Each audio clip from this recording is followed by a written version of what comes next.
Well, hello, White Sox fans, and welcome to another edition of the FutureSox podcast. My name is Ian Eskridge. Joining me, as always, is Mr. James Fox.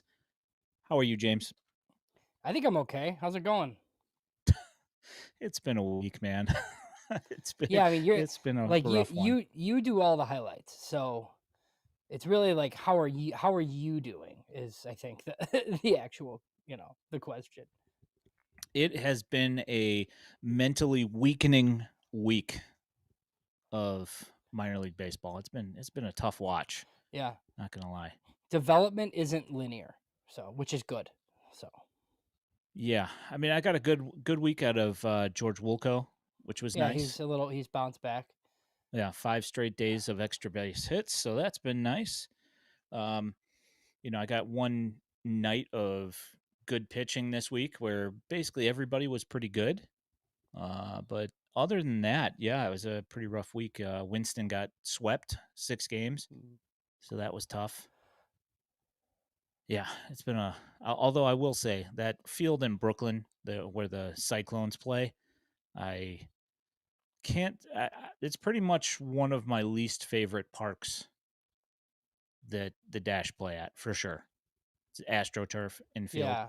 I hate it. Yeah, it's not good.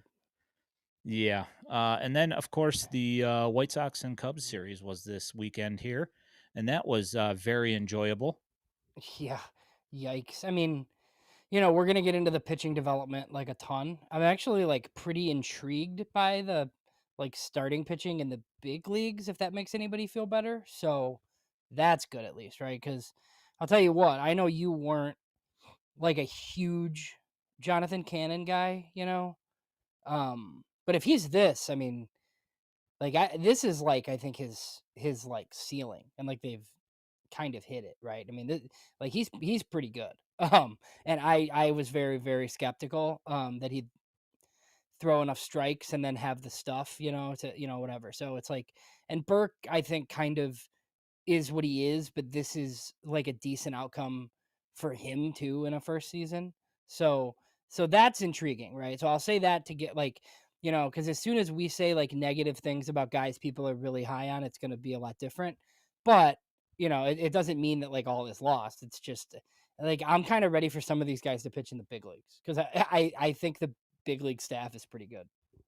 Yeah, normally we're pretty positive on this show, and I feel like tonight's probably going to be the most negative show that we've probably had. That said, there were some good things that popped up from this Cubs White Sox series, but one thing that was definitely made clear is that the White Sox are way behind the Cubs as far as Oh a baseball yeah. team. Yeah. Well, and I hear like, and look, some of it's whining, right? Like, it's a Cubs town. Like, you listen to some sports radio and you have Cub fan buddies, and there's Cub fans in the media. Like, this team is awesome. Like, what are we doing here? Like, all I hear about is how they can't close out series, and if they don't hit, they don't win, and blah blah blah blah blah. Like, you have two superstars, like, and people are all over me because I had a tweet about Pete Crow Armstrong. I don't know if you saw that. Like, I did not. so I said Pete Crow Armstrong's the type of guy who, like, if you're a 5-year-old kid, right, and your parents are like, one's a Sox fan and one's a Cub fan, and that dude's on the Cubs, like, that's the type of dude that makes you a Cub fan, like, forever, right? Like, I'm 39 years old. I fell in love with Frank Thomas. Here we are, right? So I said something similar to that, right? And of course, it's like, oh, yeah, he hasn't done it very long. Frank Thomas did this and this and this. I'm like, okay, moron. Like that's not what I mean. Like it's like a transcendent, young, cool, fun player that's like going to make you a fan of that team forever. That kid's awesome. He really is. Yeah, he's good. I mean, say what you want about his personality, but very good. It's tough to watch, with how bad the White Sox are struggling. It's tough to look on the other side of town and see good things happening and not have that uh animosity, And it's tough to like keep a positive mindset when you watch the White Sox team, especially when going across town and just getting your brains beat in for 3 straight games. Yeah, and it's like they played, they played with them for a little bit, right? But they just can't score enough runs. And then your bullpen, like, obviously gets exposed. Like, Shane Smith was fine. I think Cannon was mostly fine. Even like Sean Burke, right, was okay. They just, you get into the middle relief on this team in a close game, and it's just going to be over because they just can't score any runs at all. Yeah, and Shane Smith had some very unfortunate things happen in the field that just kind of tacked on a bunch of unearned runs, and obviously the White Sox offense cannot handle coming back from just spotting a team 6 runs. Yeah, Too tough. Cannon, and like the thing that's always been uh, with Burke and Cannon is as long as they're figuring out how to stay in the zone more often than not, they're generally really good, and they miss enough bats, with their stuff to be able to get through. Um, Burke's stuff is probably better than Cannon's, I would say, um, but like Cannon manages to get a lot of really bad contact to keep him going through starts, and I wouldn't say I've never said that I dislike Cannon. I just think that he's kind of more on the back end of the rotation, which is, obviously a useful thing to have. It's just, I don't think he's a frontline starter. yeah. No, he But might he might still be a number 5, like, but like, he might be the best third round pick in the history of the team. So, like, it's just kind of like, which is like, but fine. That's like a totally different like argument, right? But oh, we got this from Trey here. I know Thank we you, already Trey. have we already have comments and questions, and Yeah, I'm gonna get into some of this stuff. I'm gonna leave the minor league stuff for a little bit later, just because we're talking about this right now. But I have an answer for this, but it's Trey Williams, far thank you fetched. for the super chat, my man. I appreciate that. He says, "How can the Sox not be a bottom 5 team again next year?" What I, answers do you have? like, I think they have to spend some money. Like, you're not gonna have like, look, there's an argument, right, that they have after we do what we're gonna do later, like, this might sound crazy, but, like, there's an argument that they'll have, like, one of the best young pitching rotations, like, in baseball, potentially at some point next year, right? With the 2 lefties, and you got Cannon and Davis Martin, and you'll have a bunch of guys coming back, Thorpe, this, that, like, all those guys, right? So, you cobble together your pretty decent pitching staff, but I just don't know where the position players are coming from, right? I mean, even if, like, Miguel Vargas is this guy and Chase Mydroth is pretty decent, and let's, like, say one of the catchers is really good and the other one's in the big leagues, right? And maybe you get a Braden Montgomery. Like, you still need like 3 or 4 play I think they're gonna have to go buy a couple of position players. Otherwise, like, we're gonna be doing this thing where we're like, "Man, this young pitching's really good," but yeah, they win like 66 games or something again because they just don't have enough bats. Yeah, so that also calls into question, are they going to be allowed to spend any money? Probably not like up to the standards that we'd like, but I think I brought this up like multiple times in the past. Like, if you look at their like spot track or whatever website you want to look at, right? Like, everybody talks about Luis Robert. He's owed $20 million next year. I don't think he's going to be on the team, but who knows, right? And Andrew Benintendi is like 17. That's it. That's the payroll. Everybody else is ARB or pre-ARB. So look, like, Jerry Reinsdorf, like, like, I don't anticipate them spending a ton of money, but I don't think their payroll is going to be 40 million. I don't think so. Who knows? But I don't know. Like, I think we got to kind of see how this goes here. Yeah. I mean, obviously we're going to have to see how this year unfolds as we go along here, but I'd say, as of right now, we're, oh, what, 2 weeks away from Memorial Day. Um you've got, you know, sub zero wars from quite a few players here that aren't going to be around next year. Luis Roberts Mhm. been brutal. He got a couple of hits today, but I mean, unless he steps it up to a meaningful Mhm.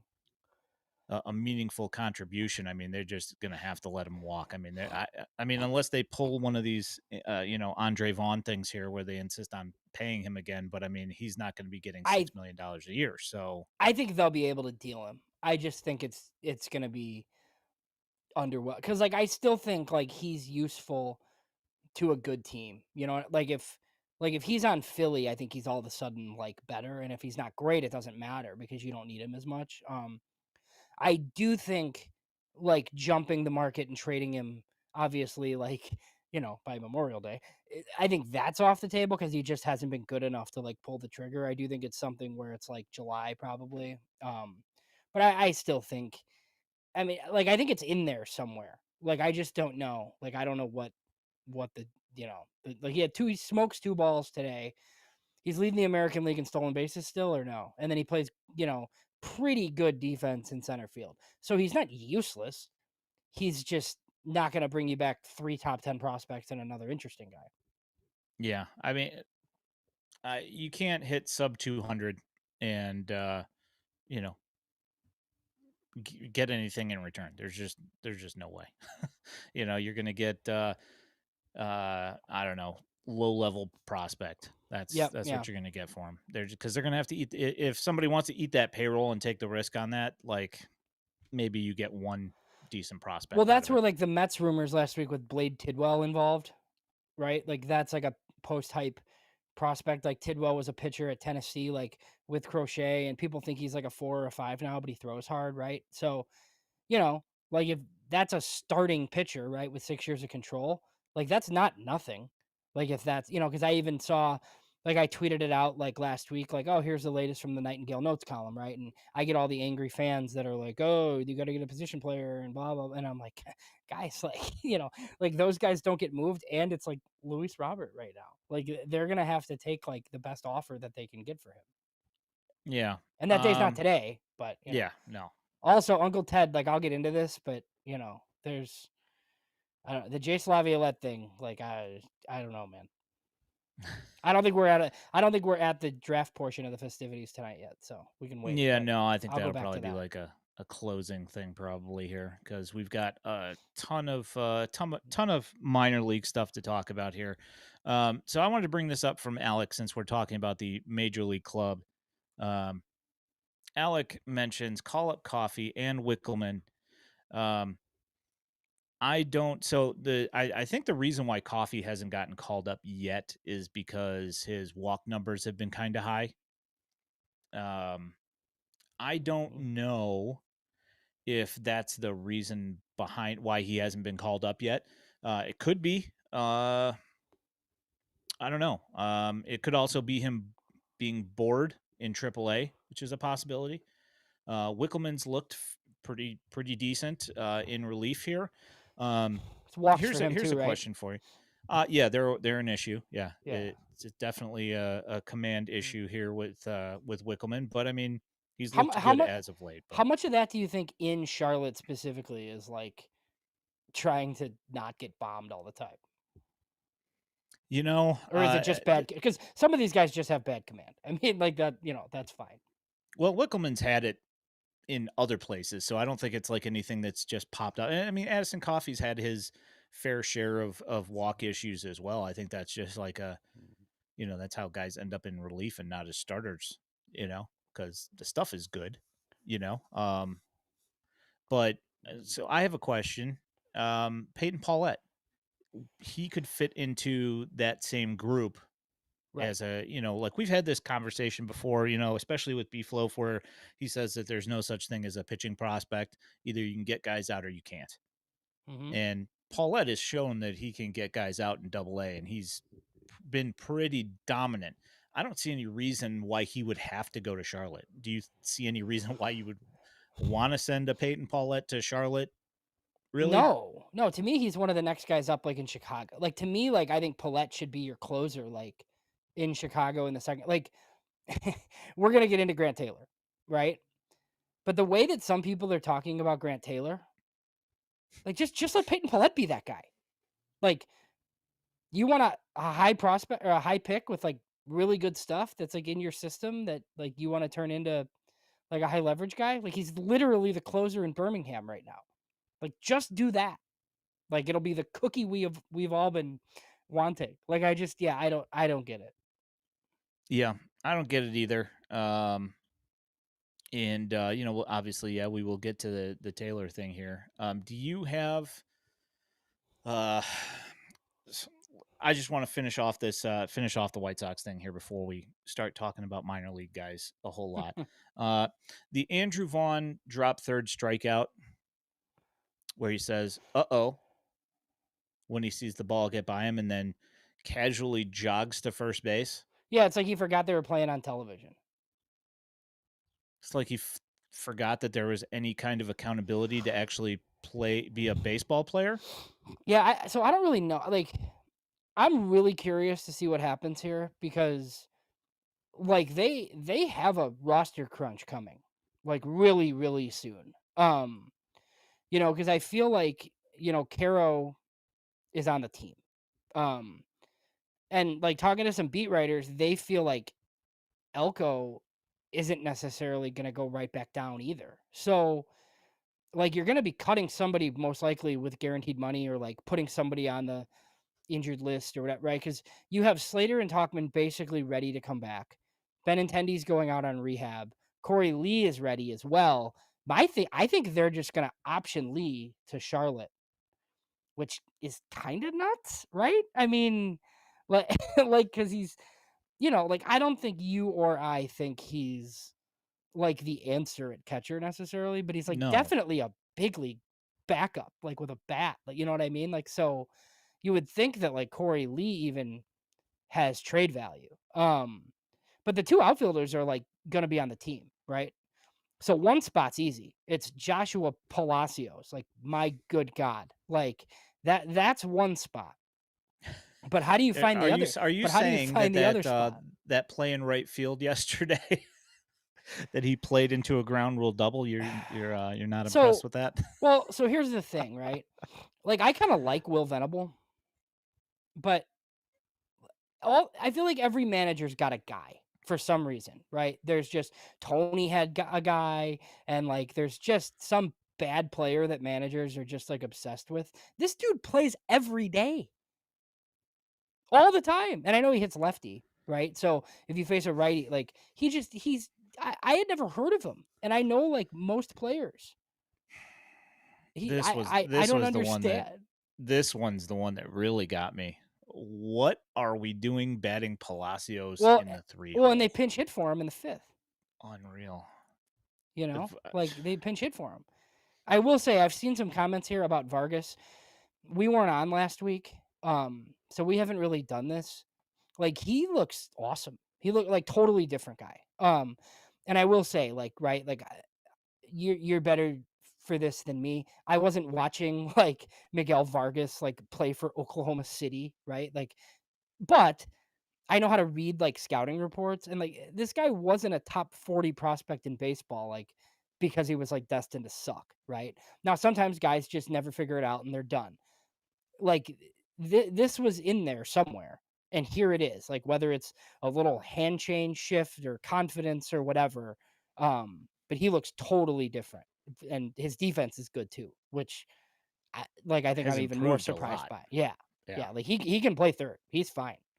So that's one positive, right? Like, I don't think the White Sox have. I think I might have told you this off air. Like, is he like the first guy they've fixed, like, since Carlos Quentin, maybe? Like, the White Sox just never do this. Like, hey, let's pick this guy up that, like, this good team couldn't fix and we'll fix him. Like, oh, no, that's not a White Sox thing. But this time I think they did it.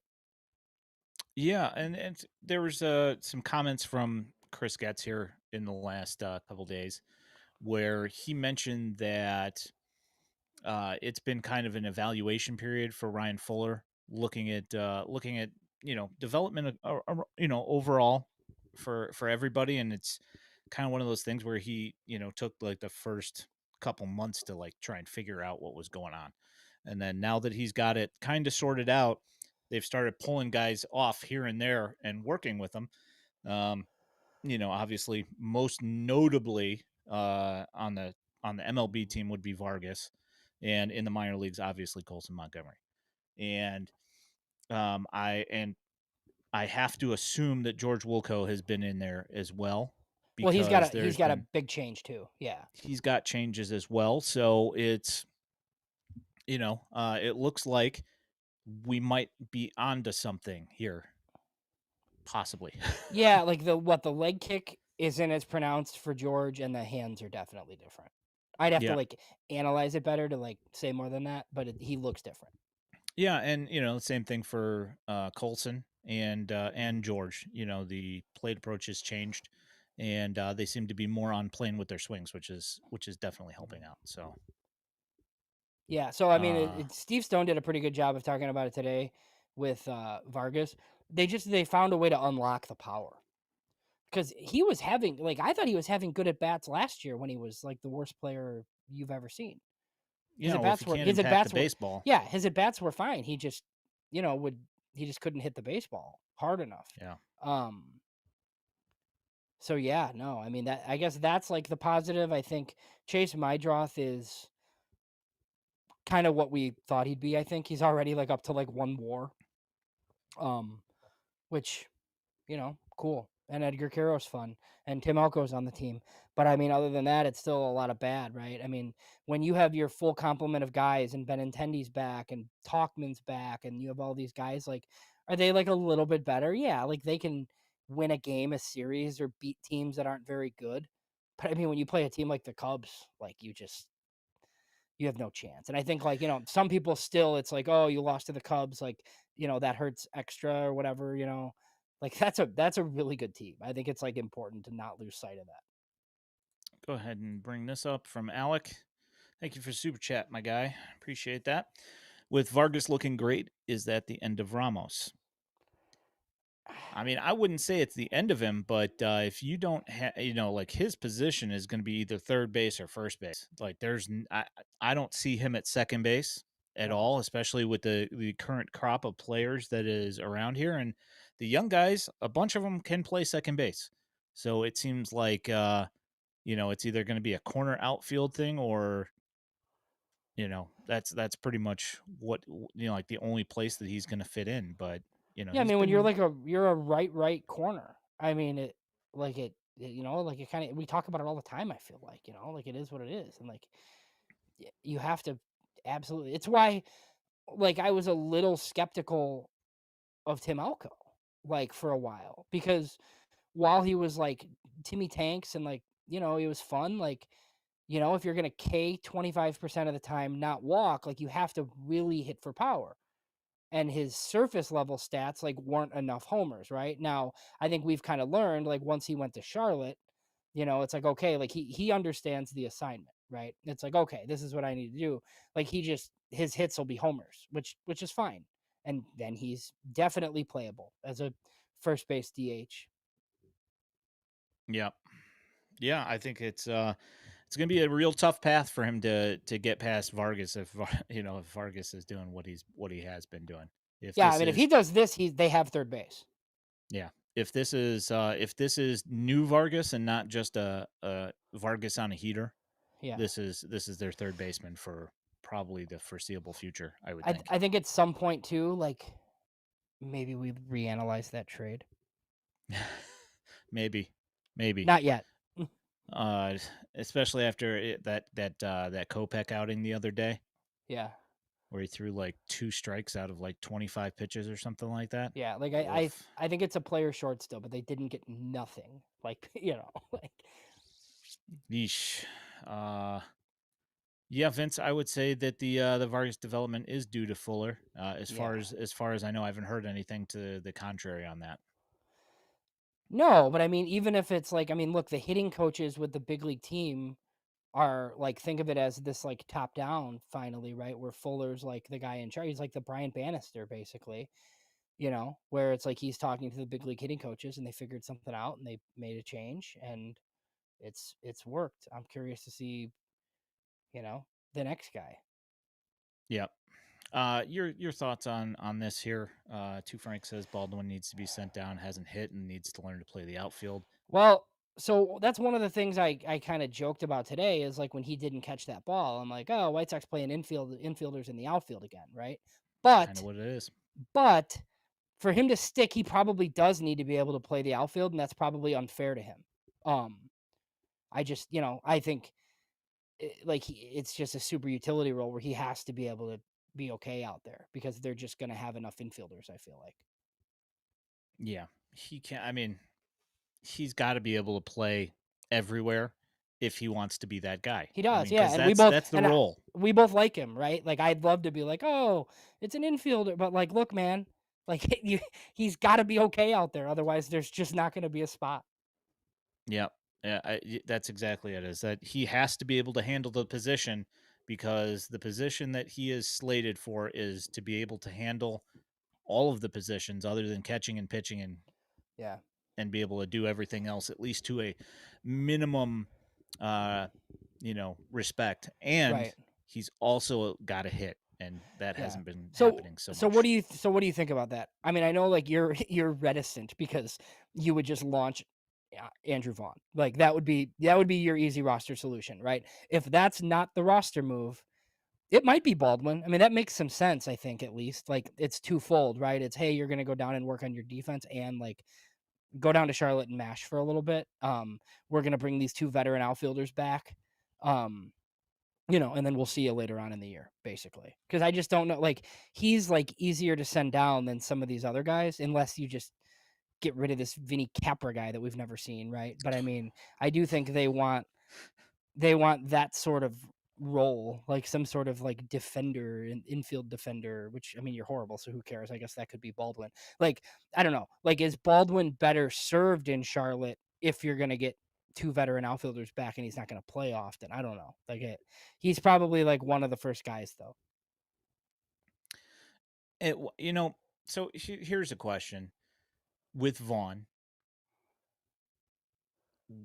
He has to, you have to hold somebody like that accountable They did for 5 innings. for, yeah, that's you know what I mean, Yeah, no, like, I'm kidding. Yes, yeah, like, I yeah. hear what you're Uh-huh. saying, but if it would be one thing if it was Shohei Otani, where it's a guy that's so valuable to the club that you give them a little bit of leeway when it comes to doing something stupid like this. But you know okay, you can say he's the, like the clubhouse guy or whatever, he's the veteran presence in the locker room. I don't care if he's Yeah. not hitting, doesn't play good defense, and on top of that is one of the worst base runners I've ever seen. And then he does things like that, which is just being lazy. Like, how do you just continue to allow stuff like that to happen without there being some kind of consequences for it, you know? Yeah, and I mean, he has minor league options, and like I don't necessarily think like like you should go to Charlotte as a punishment, but he's not helping you, and there's a move to make. I just they can't be like holding out for like one hot streak and think they're gonna get like an A baller for him. Like I just why would anybody trade for him? Yeah, no. And Like I'm not saying that sending him to Charlotte would be a punishment, but I would call it an evaluation, not a punishment. He has been garbage. well So I'd you're like to going to see Charlotte because you're terrible. if he could hit there. Like I'd legit be interested. Like can he even hit there? I think he had like a 1200 OPS there and like 6 at bats or something. Yeah, well, that's I think that's what I think he had like 2 games of rehab or something like that last year or something. So, after he did a couple of bench presses and arm curls and then oh yeah, I sorry, did. we're not gonna yeah. Yeah, no, see that never happened because it's Tyler Osick. So that whole thing obviously was, it can't be real because he's a disgraced ex White Sox player. So clearly that can't be true. Yeah. Judging by literally everything I've ever seen from the guy, there's no way that Andrew Vaughn could actually be like that, right? Just saying. Yeah, I mean they're definitely not ready to cut bait for whatever reason. There was before we get into what we're going to do. So baseball tossed asked me a question on Adrian Hauser. So here's what I got Mm-hmm. for you. Um Somebody reached out to me and basically told me that they knew Adrian Hauser and he was signing with the Sox. I followed up with somebody who I would typically follow up with for this sort of thing, and I got like kind of a weird, like cryptic answer. So like basically, they're signing Adrian Hauser. I would imagine within the next like 48 hours at some point. So my thought would be, and I don't know this, is he probably takes the Bryce Wilson rotation spot, and then Wilson goes into the back into the bullpen, I guess. And obviously, like you'll have to send somebody else down or whatever. But yeah, I think that similarly to who they just get, Miguel Guzman. Hauser was pitching in AAA with Texas, and I think he had an opt out. So now he's clear, and he's had some success in the past. Not a strikeout guy; he's a ground ball guy. He's got some history with Walker McKinnon, so we'll see. Just another guy to add to the pile and get starts for the bad White Sox big league team. Yeah, it's the White Sox claim Guzman, and I don't know. So, oh yeah, so real quick on that too, because I've seen some, like I've been the guy in the past that's Miguel criticized. Castro, that's what it Yes, is. that's Miguel Castro. criticized the White Sox in the past for not spending all of their bonus pool in the international market. So I think I'm actually okay with it this time. Now you can quibble with like the player that they traded for, right? Like, do you need Miguel Castro? Maybe not. Trading 500K in space right now, though, after like who's the David Keller signed 25 players, there's probably not anybody for him to sign. And it's not one of these things where it's like normally I would criticize them for not planning, right? Like, how did you not have your whole pool signed? But with him taking over when he did, it's basically Marco Patty's pool. And then he signed 7 or 8 guys, and then they just have money laying around. So eh, I don't really care that much this time. Now, next year and the year after and the year after that, when David Keller's like fully in charge, if they don't spend their whole bonus pool, like yeah, I'm gonna kill them for it. But this time, like in transition, like it's really not that big a deal. You got a big league reliever for nothing, basically, because you're just like giving Houston the opportunity to spend 500K of their own money. Yeah, and I mean, I I don't know. Of course, he came in today and gave up a run, so that was He's been good in the past though, and he was pretty good at AAA with Houston. yeah. I think he's got. Let me see what I was looking at it earlier today or yesterday, and now I don't see it. His whip and his ERA have been halfway decent, at least at certain points. Not so far this year, Yeah. um, but like he's had, in 2023 he had a 1.18 whip, Yeah. so across 64 innings. So I mean, he's shown that at some point he has been useful, and that was with the Diamondbacks. So Right. Yeah. I mean, I think Barfield was there with him 1 year, maybe. yeah, his Yeah. ERA was not good, but hey, Yeah. at least he looks like he could, eat some innings on the major league team. Yeah. So Uncle Ted, like, there's no chance. Like, what? Like, why would anyone do that? Like, so Baltimore, so Uncle Ted in our comment section is suggesting Creed Williams and Dylan Beavers for Andrew Vaughn. Like me and Ian would drive him there. Like, you could DFA Andrew Vaughn tonight, and he would clear waivers. absolutely, Nobody would even pick up the contract. That's how bad he's been. You're no not getting shot, anything for Andrew Vaughn. nothing. One last MLB thing here. Since they're talking, at least bringing up the Orioles in the comments here, Woof. the three managers get fired within 10 days before Memorial Day, Yeah. and one of them was the coach of the year at one point Yeah. with Baltimore. Yeah. Uh, did you have that in your on your bingo card for this year? Well, no. I mean, now, yeah, when they're 15 and 28, I mean, it's an easy scapegoat. I mean, I don't think he turned into like a moron all of a sudden. It's just one of those things, right? They fired the wrong guy, but nobody fires their general manager in May, especially not before a draft. So, Mike Elias is safe for now. Look, we weren't just bitter White Sox fans mad that they wouldn't trade their prospects to us. Some of it was like not understanding why they wouldn't do this, right? I mean, yeah, like look, some of it's like, oh yeah, Baltimore's the perfect team for the Sox to trade with. That would be awesome. And you get a little bitter about it, but like just looking at it from a broader sense, like they didn't have enough pitching and they didn't do anything about it. It doesn't make any sense. Yeah, I mean, I've been beating that drum for like 2 years now. When are you going to trade some of these prospects for pitching? And then they trade it for mediocre pitching. They just they spread out those prospects and didn't include several of them for somebody who's actually good. They just sent one here, one there to get a bunch of mediocre pitchers. And like the thing, they let Cole Irvin walk. Yeah. I mean they've actually let better pitchers than they've got by trading away their prospects walk out the door because they didn't want to pay him a couple bucks. Yeah, they've made bad pitching decisions. I mean, Yeah, they like the awful. the Trevor Rogers trade's one of the worst trades of the past like years. I mean, like Stowers and Norby for Trevor Rogers, who can't even crack their rotation's a terrible trade. Awful. All right. All So, right, well, we've been delaying long enough, I guess. yeah, do you want to move on to the minor league thing? Yeah, what do we want to do first? Do we do Grant Taylor first, or do we just do like an all-encompassing like pitching dev thing? Do you want to? Yeah, okay, we'll do pitching first then. So, Yeah, yeah, we'll I end guess with the Montgomerys are a little positive. We'll end with that. okay, that sounds good. So Grant Taylor Yes. has been moved to a one inning relief role. Chris Getz did talk to the Well, for media the other now, day yes. Yeah. and said that it is a possibility, like they are looking to control his innings and that it is possible that there is a path for him to return to starting again. Um, what are your thoughts on the move in general of putting him in a one leaf reliever role?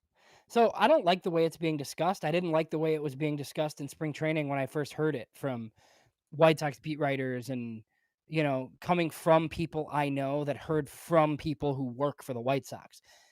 Like, here's the thing. Like, if you told me that Grant Taylor was the closer in 2027, like, I wouldn't be that surprised by that. I'd be like, oh, okay. Like, some stuff happened. He's got a great arm. This is like how they're going to salvage it, whatever. Right.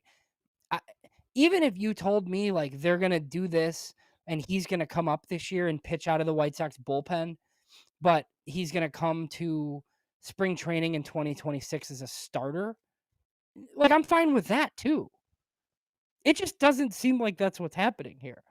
Like to me, it seems like after 31 innings last year and however many he's had this year, they think that they're just gonna like fast track him and he's gonna be like Mason Miller or something, right? And like I keep hearing about Crochet and Sale and all, like those teams were contenders. Like this doesn't make any sense. Like like maybe he might not be able to start. He might not hold up. Like and like the delivery is violent and like he doesn't have any innings. Like I get it. Like I get all of like that part, right? But I feel like you should develop these guys as starters like until you know that they can't start. And then if they move to the bullpen, it's fine. I just didn't see anything that told me that they shouldn't keep developing him as a starter right now. He was only throwing 3 innings anyway. He was gonna throw 80 innings this year, tops. Like, we all know that. I anticipated him finishing the season in Chicago in a big league bullpen role, you know? Like, when I hear people like Scott Merkin, right? Great dude. But he's like, "Oh, they think he could be great in a relief role." Like, everybody thinks he no shit. Like, of course he could be great in a relief role, right? Like, duh. He would be Yeah. awesome at it. But that doesn't mean you should do it right now. It doesn't make any sense. Yeah, that to me, that is last like the last place that he should be when you figured out that he shouldn't be a starter. That's the last place that he's supposed to go. When he can go out there and, you know, have a 1 ERA in 3 innings, just 3 inning 1 ERA over 6 starts or whatever. Like what is the mad push to put him as a closer? What value does that hold to a team that can't score more than 3 runs a game? I mean, I guess okay, so you win an additional like 7 games, 8 games a year. because you have him over somebody else that could do the exact same job, like a Peyton Paulette. Well, but he hasn't even had the runway that Paulette had. Like with Paulette, like I understood it. Like he was struggling as a starter in high A, right? And then they kind of thought like, okay, this could work. Um, like Taylor hasn't struggled ever, but he hasn't thrown at all. Yeah, like the worst time that he's had was in the Arizona Fall League. That's the worst that he's had in like, pro ball. And he had a 9.5 ERA, but he only pitched 7 2/3 innings in Glendale. But between that and the tricky league, which I don't, the Yeah, all the no. stuff I saw of him, he looked like he was just dealing I mean, everybody even you bad made the hands. comment last week, like he's throwing 3 innings, he's throwing like 33 pitches because he's killing everybody. Like, Yep. oh I no, mean, I think he's got to go to 1 inning rolls. Like what are we doing? yeah, I mean, like you could send him to wherever you want to send him, and he'll throw just as many pitches as he is starting. Like you could send him to Arizona and have him working, just have him working with a trainer, and he would throw 37 pitches or whatever it is that he's dispatching with at least 9 batters. You know, it doesn't make a Yeah, whole because lot of sense he's to me. so it's more walks than you want, right? But like nobody hits him. Yeah, I don't get it. Um, Yeah, it doesn't. It really. So that like so some of this other stuff that we're gonna talk about wouldn't bother me as much. Like, if this Taylor stuff didn't come out like this, because it's, like, the first time where I'm really starting to question. And look, people might think I'm an idiot for that because people just think Chris Getz and these guys are stupid just because they have to be stupid, right? Like, I like to wait and see before I make those like, this is, like, one of the first things where, like, I really question, like, what they're doing, like, if they do, because even, like, when we go to rank, right? Like, where do you even rank him if he's a one-inning reliever? This like, and look, it's, like, not about us, right? Like, but, I could make the argument that if they don't think he should start, they should trade him somewhere that thinks he can, because you could get something for him. Like, trade him for a position player then if you don't think he can start. yeah, because somebody else will be willing to give him that run as a starter, and then he's going to be a starter and then be front of the rotation guy. Like almost, I mean, Yeah, I mean, look, unless there's something that's not being disclosed right now that there's something that we don't know about. Like when a guy's going out and doing 3 innings in 40 pitches or less multiple times and outclassing these guys literally almost every single time. There's, when a guy's warming up in the bullpen, he throws more than that, getting ready to go into a game. So you're telling me that if you're worried about his innings that much that you need to move him to 1 inning so he only throws 15 pitches instead of 30, then is there something medically wrong with you know with him that you can't have him throw 30 pitches instead of 15? I just don't, because if he has 1 inning where it's bad and he goes to 32 pitches, that's almost what he's been throwing in 3 innings. yeah. You know what I'm saying? Well, Like, and what's it like? the Peyton Paulette thing, he kind of knew it, right? Like, he was totally fine with like the transition to relief. He thought it would suit him, that sort of thing. If that's what this is, then it's like tough to argue with, right? Like, if Grant Taylor thinks, hey, like, you know, I kind of want to be like the closer next year. Like, okay, it's a little bit different, right? Um, but I still think you should get him as many innings as possible. Like, there's just no scenario where not maxing out whatever his theoretical innings total is. Like, you should hit it this year. If it's 80, like, he should throw 80. And if you want 30 of those to be in Chicago, great. That would be cool for everybody. You get to watch him pitch in the big leagues. Um, but I just don't want this to be where it's like, oh yeah, he threw like 55 innings or something because they're doing like it just doesn't make any sense. Yeah, to answer a question in the chat here, Adrian said, "Is it multi-inning or closer?" And they haven't said that he's going to be. They're just putting him in a relief role, and it's only he did the first one, and he's only pitched 1 inning this week. He only pitched 1 inning this week.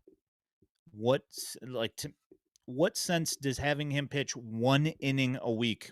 What good does that do him as a professional? Unless there is something medically wrong with him, if you're going to put him in a 1 inning relief role, he should pitch multiple times in a week. Having him pitch 1 inning in a week is just asinine. Right, like, I was wondering if they were gonna, like, instead of his 3 innings starting the game, if they were gonna do 3 one-inning outings, like, during the week to see how he, like, lived, to see how he did with it. I'm really curious to see if he starts next week. Yeah, I mean, we'll see what how this goes, Yeah. moving forward. I mean, so yeah, okay, so you have him do 1 inning in a week, and then the next week you have him start for 3 innings and do his 3 innings, and then the next week you have him do one. Like if you alternate that, and that's the whole like if they do that because they're trying to reel back on his innings, that I could understand. Like that would make sense to me. I still don't understand why you would want to limit his innings by that much because I mean at most he's gonna at most pitching 3 innings a game through an entire season. If he's on a 5-man rotation, he's gonna start what 32 times. Yeah. So that's less than a what's that 96 innings. Yeah, and look, I like, maybe they think, like, he's just like, he throws everything hard, right? Like, he doesn't really have, like, an off-speed pitch that's slow, and if they just think that he's gonna be max effort all the time, I think it's a little early to make that decision. Um, but yeah, I mean, look, I think he's gonna be dynamic out of the bullpen. I just, that's not what we're saying, like, Yeah, no, he's gonna be awesome at it. yeah, I just don't understand it. So, staying in that rotation, Hagen Smith first, right? So, like, the positive is, like, he's striking everybody out. Um, and he doesn't really give up any hits because like, his stuff is disgusting. It's way too many walks. You've had people like Keith Law say that, yeah, maybe he's a reliever. That's insane. no. Um, but so I mean, he's only got a 1.2 whip, yeah, so let's not go too crazy. I mean, he does have more walks than you'd like to see, but 100%, it's way still too at many. a 2 to 1. Yeah, Still at 2 to 1. yeah. So, like, look, he even like at his peak in the big leagues, I think he's gonna walk 4 guys per 9. It's just like, he's like Carlos Rodon. He's very similar to that, like that sort of guy where it's like you look up and he's done after 5 and a third, but it's like 11 Ks somehow, and he's walked 4 guys. So like, Yeah. you're just like, Yeah, but they okay, can't hit him, so, like, it's still, like, 1 run, yeah, exactly, because nobody hits him. And Yeah. like, the outings might be shorter because of it, but like, he's nasty. Now, you can speak to how concerning, like, shutting him down temporarily is, or like the velocity. Like, I don't really know. I feel like I said at the beginning of the show, I think the big league pitching coaches are like doing a good job, like getting the most out of the guys that they have in the big leagues. Now, they don't have guys like this up there though, right? So, and it has been kind of a Bannister thing where some of these guys don't throw as hard as they were throwing before. I mean, Jairo Iriarte is totally backed up and bad. Um, and there's a couple other examples.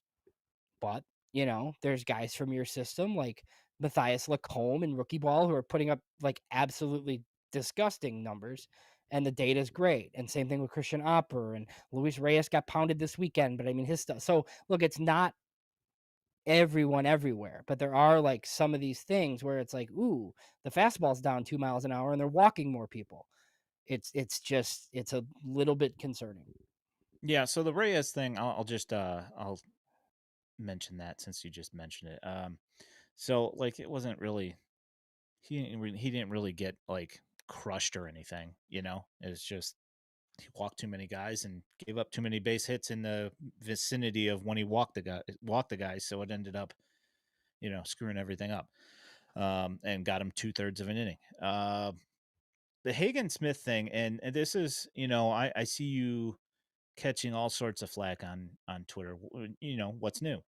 But I will say, here's the thing: is that we're not even at Memorial Day yet, and they're already shutting down Hagen Smith, who's been throwing 75 pitches, 80 pitches a start.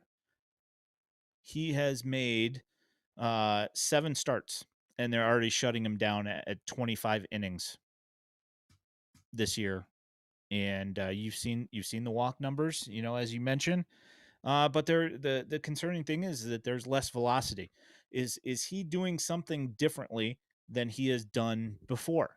And I say the thing that he's been doing differently than he did in college when he was basically just dominating everybody in the SEC is he's being limited. He's not pitching as much as he did before. Like that's what I'm noticing. But he is going every fifth day, isn't he, or no? Yeah. In Yeah. college, he didn't, so No, he that's the one, didn't. Yeah, so I guess that's different as And well, but one important thing too, right? He's very advanced, but it is double A. I don't know if you listen. So I listened to Jim Callis with Josh Nelson of Sox Machine. It was pretty informative. And one thing that Jim Callis reminded us is that like he pitched in the SEC, right? But the SEC is like the Florida Coast League, or the old New York Penn League, or it's not double A. Like it's just, yeah. it's just not. So, like this is like probably the best competition he's faced. Yeah, And he for doesn't sure. and he doesn't throw strikes. And some of these guys like are not gonna swing at non-strikes. I do think like the not having a third pitch um is going to be an issue going forward, but he has time, to figure that out. I mean, his changeup's pretty good. He Yeah, just but doesn't throw it that he never often. throws it. Yeah. Yeah. Yeah, I mean, I don't know. Just to answer this here. We don't I mean, They said it's one start. Yeah. they said it's one start, but why are we shutting him down? Like the only thing I can think is that they're shutting him down and they're working with him on something. That could possibly be a thing. Maybe for all I know, they flew him up here to Chicago to hang out with Bannister for a little bit because they did that with like 5 pitchers last year. Where they just came and hung out and threw bullpens at the rate. Yeah. It's entirely possible that they did do that with him. Um, but he still missed his start this week. So, where they said that there was a velocity anomaly where his velocity's down. So, I mean, it could be any one of a number of things, but who knows? And he has already had a Tommy John surgery. He had it in high Yeah. school. And look, I don't like to go there, but they've had 9 guys with it, and they've taken no responsibility for any of that. And like I don't know that it's their fault. I don't know that it's something that they've done, but I mean it's a lot of arm injuries. And as much as I like Brian Bannister, his answer is like, he made a comment about the ambulance chasers and how somebody, oh, it's their fault. And I don't know that it's their fault, but I don't know that it's not their fault. Like it's, and I would think that they're gonna have to like take a look here at what they're doing. Yeah, there has to be. I mean, if I mean, we thought coming into this year that the White Sox had just an absolutely loaded rotation with reserves in AAA and reserves behind that get to opening day and through all of those Tommy Johns, the White Sox do not have that anymore. All that depth is gone. Yeah, Like you I had mean you have four Owen, guys lining up, you have gone. Owen White and Mike Clevenger starting in Charlotte every week. Yeah. I mean, yeah, it's not great. I All right, mean, Noah Schultz. you're even talking about guys who have started before that you're Yeah, talking about. I mean, they've got guys starting in Double A right now that haven't started a game since 2019. right. I mean, and Jake Palish, you know, God bless him. His first start was 5 innings of perfect pitching, and then his second one was 5 innings of 2 hit ball shutout. Great for that. But I mean, we've got guys starting on these teams that haven't started in ages. Yeah, Jordan Michael started the game yesterday on Saturday for the Barons. Like hasn't started a game in ages. So I mean, it's something to wonder about. If this continues to be a thing. Like we're gonna have to start wondering if there's something. you've had situations in places before where you've got multiple hitting coaches because you've got one guy that just doesn't work with somebody else very well as far as like how they want to hit, right? If there's something where it's causing like medical issues for like pronators instead of supinators, if like if Bannister's better with one of those guys than the other and it's causing issues, I'm not, I don't know that that's the case. I'm just simply stating that if that becomes something that they are thinking is a thing, that something's got to change at some point because you can't keep on watching uh, your entire reserves just go, you know? Yeah, So and yes, Noah Schultz. Bannister always talks about they're searching for like maximum performance, and with that comes some of this, right? Which, you know, pitchers Oh, I'm just break. gonna I do think most of these guys are going to be back. It's just this is a rough season. Yeah. To answer your question, Adrian, he just threw 72 pitches yesterday. So I'd say he's not too far off. Now, Talking about what Jesse that Schultens, means, yes. yes, speaking on Jesse Schultens for podcast people, what are the timeline on Jesse Schultens? He threw 70 something pitches yesterday. So I'd say he's not that far off. The strikeout numbers aren't as good as they were in his previous instance in Charlotte before injury. So I'd say that he's got a little bit to go, but his curveball looks really nice, and the velocity's there as Yeah. well. So And it's just gonna take a little bit of time. I'd have to look at when his 60 days is up too, because I think they have a decision on him. They can't keep him down, I don't think. Right. Yep. Well, I mean, they didn't put him on the 60-day IL, did they? Yeah, they did. Oh, they did. Yeah. Okay. Couldn't remember if they did that or not. Mhm. Was thinking Yeah, about that the other day. that was like one of the first moves. Gotcha. Which pays him like a big leaguer, which is cool. Yeah. But do they like need him when it's time for him to come off? I don't think they can option him. I don't think he has options. Yeah. All right. So, Noah Schultz. Let's move on to that. There was a feature in Baseball America this past week that mentioned that his velocity is down, his walk rate is up, and contact's been up as well. When we talked about this off stream earlier, I mentioned that there have been a lot of long at bats, a lot of like 7, 8, 9 pitch at bats. He seems to be nibbling a little bit, but like there are times where he's just not close to the zone and he walks a couple of guys in a row. It happened today. He got knocked out after 3 1/3 innings today, gave up 5 runs, walked 4, and struck out 6. Um, there are times where he still looks very dominant, but there seems to be something that's just kind of a little bit off. And the thing about him is that last year when he pitched in Double A, it did not look like this. He looks like a different pitcher right now, and there's something missing, and I'm not entirely sure what it is, but there's something going on. Yeah, and I just wonder how much of it is starting more than he's ever started before, right? I mean, if that's why you're throwing not as hard, like I think that part makes sense. The He's command, throwing 95. yeah. It's not like So he's yeah, so the command issues, I mean, he's just like not throwing enough strikes and he's not putting guys away. So then, the White Sox can say all they want, like, oh yeah, we're gonna throw a 5 star, he's gonna throw 5 inning starts. Well, I mean, sometimes he's only going 3 1/3 because he can't get to 5 innings. yeah, 3 1/3, 4 innings. I mean, there's been a bunch of short starts this year. I will go. I'm bringing that up right now. We got 4 innings, 5 innings, 3.2, 5, 6, 4, 5, 3 1/3. Yeah. So I mean, and like he's hitting his pitch counts early. He's hitting inning pitch counts. Sometimes that's not. It might not be an overall pitch count.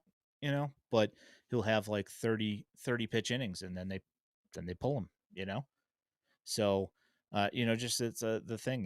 He's got to get ahead in counts more, which he hasn't been doing as much.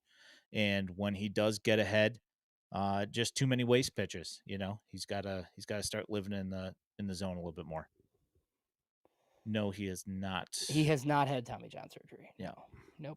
Nope. Um Alec also asked about Antonacci. I know we're doing pitching. He's hurt, right? Like, I don't know how bad it is. I thought he, like, hit a ball off of his foot or something and hasn't played Yeah, it was since, like, a something like bone that. bruise, I think. Yeah. Yeah, so he's out Yeah, for a little bit. yeah. I haven't heard anything bad, so I'm just assuming that he's, that's like my kids had bone bruises like that before, and it's just kind of one of those things that it heals at the rate that it wants to heal at. As long as the X-rays come back negative and they don't say that he's got a broken bone, it could take anywhere from a couple of days to a couple of weeks until it feels right. Yeah. And unfortunately, like on the feet, yeah, Ooh. put all your weight on it, and if you're planting on a foot that's bruised and it feels uncomfortable, it's just gonna feel uncomfortable, and you're just gonna have to wait for it to go. We'll see what happens. Yep. So, yeah, I mean, look, Oh, everything's that, like, look, I'm still happy that, like, the White Sox went out of the organization and, like, hired a Brian Bannister, right? me too. Me too. But, like, everything's not great right now. And I think that's, like, okay to say without, like, freaking out about it. Yeah, no, I'm not saying anything negative about Brian Bannister. I'm just saying it's something that needs to be thought about. And for you to get killed on Twitter, Oh, I don't by care. a Yeah, it's I fine. no, I know you don't, but I'm just throwing this out there. To immediately just attack you because the White Sox have had some success with pitching in the last week or in the last year or two, is you know we have to have a bigger scope on things than this, and things have been kind of going a little bit weird this year. I usually get criticized because 'cause I'm, like, too positive and never criticize anyone. Yeah. And then I say, like, negative things, and it's like, "Oh, Debbie Downer." Like, Are okay, you nuts? okay. Well, You're speaking of that, like, Yes. I took it about the 2016 World Series today too. Yeah, what was I you said you were gonna mention this, and Well, I have so no idea what you're talking so about. Chi Sox fan Mike, there was, like, something going around where, like, people like, White Sox fans were admitting that, like, I think rooting for the Cubs is too strong, but they were, like, rooting for the Cubs in 2016, right? And I was like, he was like, this was, like, egregious to him, and here's the thing, I think the young fans feel this way, right? But as I've told you many, many times, like, in 2016, like, I'm not rooting for Cleveland happiness ever. Like, I'm just not, right? And I have Cub fans in my life, and I wasn't, like, actively rooting for the Cubs, right? But I don't want Cleveland to win anything. I hate those people. So, like, to me, like, the White Sox Cubs rivalry, like, in quotes, like, that ended, like, when I was, like, in college, like, 2005, it was over for me. I just, like, they're not a division rival. I don't care. Like, I just don't. So, whatever. I mean, you can say that. I was personally rooting for a meteor to hit Well, yeah, that's wherever they fine. were playing. Yes, that's fine. Yeah, I didn't want either one of them to win. I said, people said, "Oh, well, don't you want them to win because they're playing the Indians?" I said, "I don't want either of them to win. I want them to both lose. Yeah, If it's I could not possible. Yeah. choose that path, which would be a meteor or a sinkhole opening up underneath them, I'm of that choice Yeah. personally." Yeah. To me, like, the rivalry thing is, like, can their success stop the White Sox from winning? If it can't, then it's not a rival. Like, it's not. Yeah. Like, Oh, that's I fine. don't care. Like, go, and I think when the Cubs are good, it makes Jerry Reinsdorf unhappy, and I like that. Yeah, that's fair. I mean, but like we're talking about them being in the World Series is going to make him unhappy as it is, and I'm Right. fine with that. Yeah. So, I mean, he's Yeah. already unhappy. I don't. Yeah, I mean, like, if they were playing the Mariners, I would have rooted for Seattle. Yeah, It was just like I'm 39, yeah, man. yeah. If they were playing somebody from a Cleveland different division, sure. Cleveland destroyed me. I hate that. I struggled to even root for Jim Thome when he was here. Yeah, that was a weird one. I C do, like the problem I had is he's just too nice a guy. Yeah, I know. That Jim Thome is just too nice. I wish he was a worse guy. He's Really. standing over there at first base, and I know he's got that stupid red Indian on underneath the White Sox stuff. I'm just like, "Come on, man." Like come on. Yeah, it's just waiting for him to like Yeah, rip throw it off, somebody like into a table and then open his chair or open up his jersey and it'll have just waiting for you know that. The Hulk Hogan NWO like heel Oh turn. man. Yeah, Yeah, and he'll come out the next day with black stubble instead of yeah, yeah.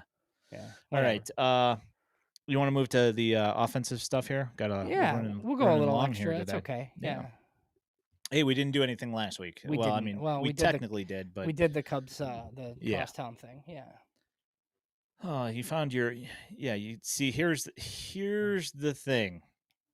I really didn't care what the Cubs did until the trash talk started and then the betting was mandatory. Yeah, Mandatory. Yeah. there you go, William. I'm right there with you. All right. So who do you want to start with? We got some pleasant stuff going on down in the minors. Probably Braden Montgomery, stud. Yes, Braden Montgomery, 12-game on base streak. Today, it took until the extra innings in the top of the 10th. He did get a walk, but he's been doing pretty well. He's hitting. Let's see here. What's he hitting? Well, overall this year, he's hitting 316, and that's the bottom line. Um, let's see here. With the dash, he's hitting 328 with a 421 OBP, and he's slugging 625, good for a 1046 OPS. Not bad. Yeah. He's pretty good. I think him getting injured was probably the best thing that ever happened to the White Sox. Not the, in regards to like being able to acquire him, because I feel like if he played last year, like they would not have gotten him in that trade. Yeah, no, I agree. This is one thing that baseball brought up on Twitter about his ground. Actually, he called it a ground brown rate. So I will Hmm. talk about the ground brown rate here. Yeah, that's fair. Um, yeah, I mean he's got a 30% ground ball rate, which I mean it's not overly concerning. And when you're hitting the ball at 110 miles an hour, even in a ground ball, as long as you're getting a little bit more of a launch angle on it than negative, like -50 or something, I think that that's okay. And it seems that, even though it is a ground ball, he's still, getting them through the infield. So, I'm not worried about the ground ball rate. I think like if we're still talking about this in July, that he's still hitting ground balls a lot, then I guess we'll worry about it. But I mean, like, I can't really be that worried about it because he's got 7 home runs, Yeah, I think he knows how to 4 of them. launch. Yeah. Yeah, it's yeah, I don't know. We'll see. We'll see. Are you worried about that at all? No, no, I'm not. I was, the one thing that worried me was like I never liked his right-handed swing before, and he's been okay. So, um, he just looks he just carries himself like a dude. Um, Well, here's the and we'll thing see. too when you look at his splits versus left-handers. So when he's hitting right-handed, he's hitting 380. He's only hitting he's only hitting 300 against righties. Now, granted, obviously the plate appearances are going to be more against right-handed pitchers than left-handed pitchers, but he is murdering left-handed pitching. So that right-handed swing's working out okay for him. Yeah, no, he's been good. I'm curious to see how long he's in Winston Salem. See Yep. how quickly they want to push. Yep. So do you want to move to the other Montgomery brother? Yeah, so Colson Montgomery. Some signs of life. We're not like all the way back or anything, but I think the respite made sense, and I think he looks a little bit different at least, so that's good. Yeah. So I don't know. So here's one thing. Immediately, P. Knowles made a tweet um, about Colson's hand position in the first game Yeah, that I he saw came that. back, and I've noticed that in following games, I don't feel that that's been as prevalent as it was that one particular, from like a couple of screenshots that I saw. Um, but as Uncle Ted mentions here, there has been a little bit of shortening of swing. His bat path has been a little bit better. His plane has been better, and I also feel like his approach has been better. He's been keeping closed longer, and he's been going to center and left a lot more than he was before. So I think that those things are just recipes, and the power hasn't shown up really yet. I mean, he's hit a couple of doubles, but they've been pull side. for the most part He's hitting balls running around. hard, But and he's he's hitting the ball not, hard. and it's Right. and he's not striking out anymore. I mean, Yep. he is, but it's like 1 a game, and instead of 4 a game. Yep. Yeah. Yep. So I mean, and you can look at his box score from today. He went 0 for 4. But I'll tell you what, two of those zeros that he got were flies to center field, which he hit it hard. One of them was like 397 feet, and you needed 400 to get out. So he's making moves here. I think he's gonna start bouncing back here. And yeah, I think so too. same thing with George Wilco. Like one of the things that I was just harping on was approach and bat plane. And both of those guys seem to have fixed those issues. And George Wilco hit a home run 3 days in a row. Yeah. It does seem like they were waiting for some biomechanical data. Like I know that Fuller like talks about that guy a lot. The guy that who I forgot, I don't even know his name. But they're biomechanist. They use it a lot. They like talk about force plates and it's like modern hitting and all this stuff. And they're looking at data and switching. I mean, I could totally see Fuller not wanting to like jump right into things, right? And giving these guys some runway to like fail a little bit, essentially. So, one guy that hasn't obviously, Caleb Bonnemer, I think what he's doing is pretty impressive. Like as a teenager in low A, low A is not what it used to be. He was too good for the complex, obviously.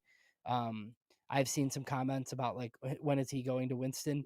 Um, like I would leave him in Kannapolis. There's no hurry. He's already on a top 100 list. He's on Baseball America's at 93. He'll probably be on other ones if he continues this. He looks like he looked when he was a junior in high school and on the summer showcase circuit, more so than when he was a senior. He was on the White Sox area code team. I think it was good scouting. I think they know the kid. They trust the makeup, and you know, um, paid him $3 million with a pick in the 40s. It's like a top 25 pick basically, and he's playing like it. Yeah, you take those wins when you can get them, regardless of what Keith Law says, about swing changes and whatever, and whether the White Sox are the ones to be able to do that or not. Yeah, I think makeup's huge. I mean, look, they always, and look, I'm researching for, I just wrote an article that I'll talk about here before we leave. Like, I always look to see the prep guys that were on their area codes team because they always take them. Um, you know, the pitcher last year was on it, and Bonnemer was on it too. Lots of people really like Caleb Bonnemer. He was like one of the best prep players in the Midwest, and then he wasn't very good as like a senior playing Michigan high school baseball. So if you really know the kid, like maybe that doesn't matter all that much, right? Like, but if you don't know the kid, like you just look at the numbers and you push him down a draft board. Yep. Yeah, I agree. Yeah, I wanted to bring up a guy here right quick, just because I think I saw somebody mention him today, but this has been a thing that's been kind of going. Jason Matthews got promoted from the Barons to the Knights. And people that don't know anything about Jason Matthews, he's from New Zealand. And he's kind of been one of those guys that doesn't really get mentioned by anyone. And he wasn't like, he was a undrafted free agent, if I remember Yeah. correctly. Just kind of a guy who nobody really knew anything about.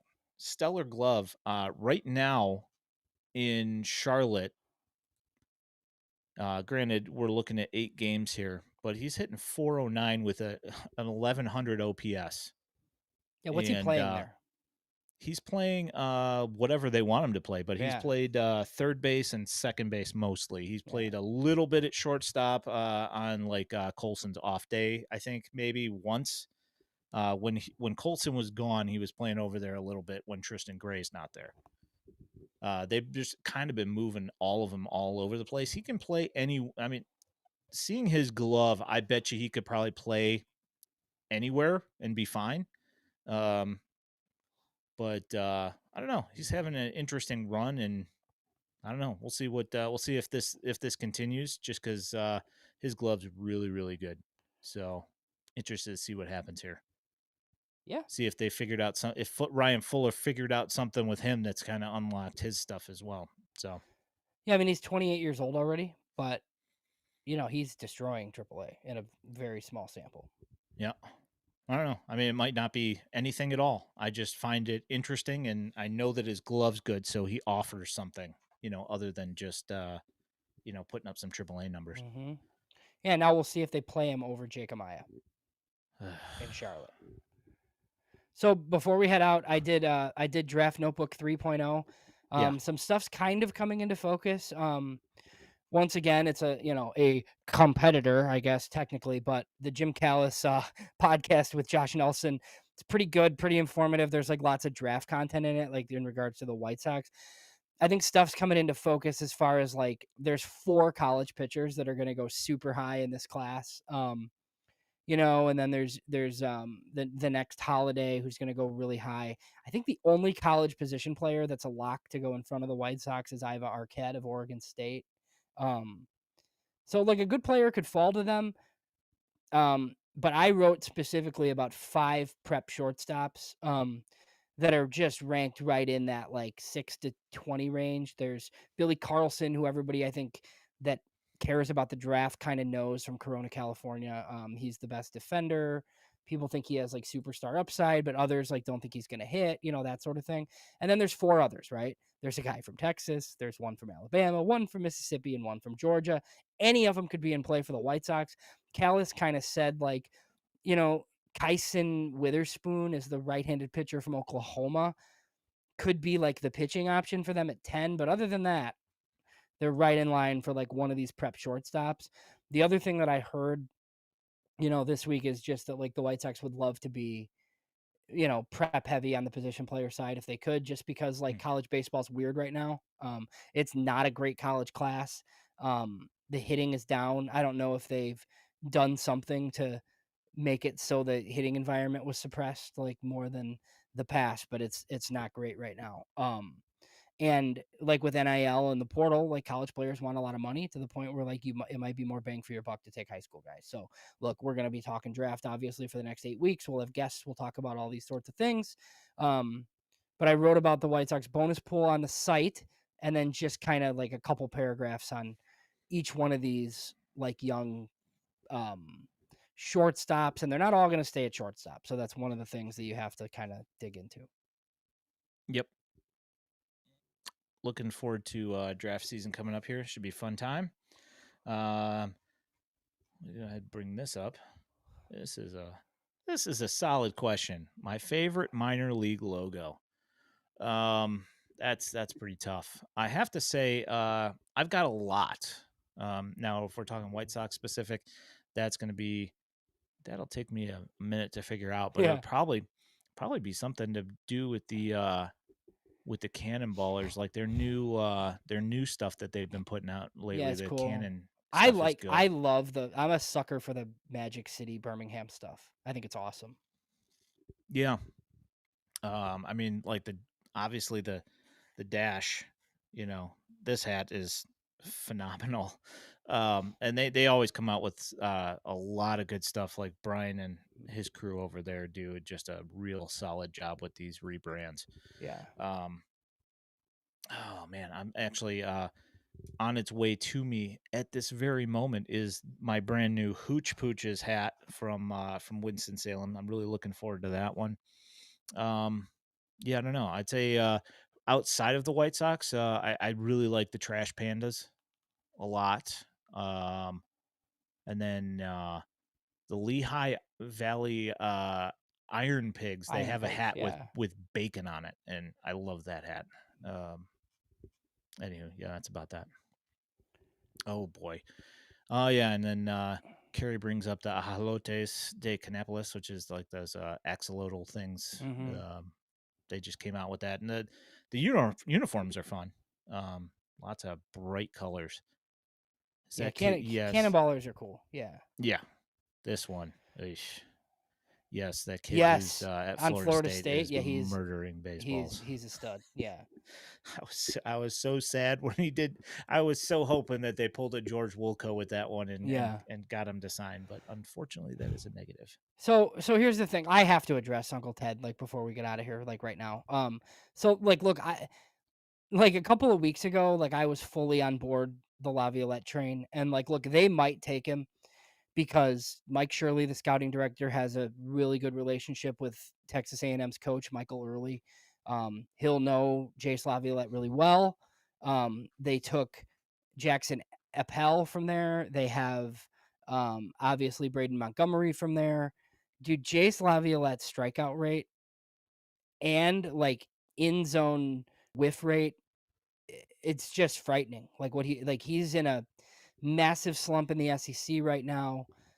You know, the saving grace is like he's got power and he can play center field, but there's lots of scouts that think that he's a platoon hitter. And look, guys that strike out this much in college, like just it, they're not often good big leaguers. So it's pretty scary. Where's Seth Beer right now? Yeah, I mean, remember Jaron Kendall? Yeah. I mean, just it's Jock was see like Caglione was not the same, Different. not at all, Different. because so He so his his chase rate was high, his but his chase whiff rate was rate high, was but he not. didn't strike out. Yeah. Yeah, a little bit different there. Anywho, are you got anything else? You got any other tweets that I don't know about that that that got I on your don't nerves this week? I don't think so. The old Twitter's fun, man. Like I just Yeah. eh, whatever, Yep. it's fine. I'll have a DSL preview at some point this week. That season opens the first week in June. Oof, man, this year's going quick. All right, so I'm gonna walk us out here. All right, thanks, guys. You have been watching / listening to the FutureSox podcast. If you are listening to this in podcast form, know that you can find us every Sunday night at 8 p.m. on YouTube and the Purple app. You can also find this podcast along with all of our written content at FutureSox.net. If you are looking for White Sox prospect highlights, you can find them on our X/Twitter at FutureSox, and now also here on our YouTube channel. If you love the content and want to support us here at FutureSox, there is a link to our Patreon in our channel description and at FutureSox.net.